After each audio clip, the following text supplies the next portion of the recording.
अंग्रेजी हमारे लिए कामकाज की भाषा है, भाव की भाषा नहीं। कैसे? अंग्रेजी विदेशी भाषा। लेखक।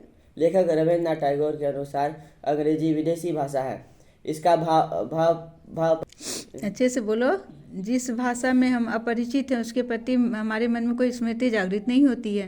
पर जिस भाषा के प्रति हमारा जो जिस भाषा से हम अपरिचित है उस भाषा के प्रति हमारा कोई भी हमारे मन में कोई भी चित्रण प्रस्तुत नहीं होता है, जिससे क्योंकि उसे हम अपने मर्मर स्थल में स्थापित केंद्रित नहीं कर पाते हैं। इसके भाव बस एक परीक्षा बस परीक्षा पास कर उस और काम ढूंढना ही कंठस्थ कर लेते हैं। लक्ष्य कर लेते हैं। कंठस्थ कर लेते हैं, उसके भाव से अपरिचित उसके भाव ही से रहते हैं। अपरिचित हो जाते हैं। इससे कैसे ना कैसे काम चल जाता है, लेकिन इससे हमारा सर्वांगीण विकास नहीं हो पाता है। अतः इससे स्पष्ट होता है कि अंग्रेजी हमारे कामकाज की भाषा है, भाव की भाषा नहीं है। आज की शिक्षा मानसिक शक्ति का ह्रास कर रही है। कैसे? इससे छुटकारा पाने के लिए आप किस तरह की शिक्षा को बढ़ावा देना चाहेंगे? दोषपूर्ण। लेखक रविन्द्रनाथ टैगोर के अनुसार हमारी वर्तमान शिक्षा प्रणाली दोषपूर्ण है। इसमें बच्चों को आवश्यक शिक्षा के साथ स्वाधीनता का पाठ नहीं है। इसमें बच्चों का सिर्फ चेतना का विकास नहीं हो पाता है। चेतना शक्ति और कल्पना शक्ति का विकास नहीं हो पाता है। जिस शिक्षा प्रणाली का एकमात्र उद्देश्य शिक्षा पास करना भर है और शिक्षा बोलो। हमारे बच्चों को व्याकरण शब्दकोश और गणित के अलावा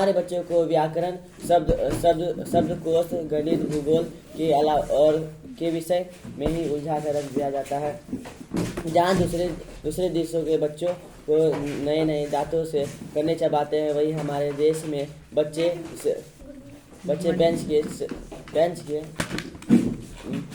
बेंच पर ही इनका समय बीत जाता है, जिसके कारण इनके मानसिक प्रकाशक्ति का प्रकाशय हो जाता है। बाल्यकाल से ही इनके जीवन में आनंद का कोई स्थान नहीं होता है।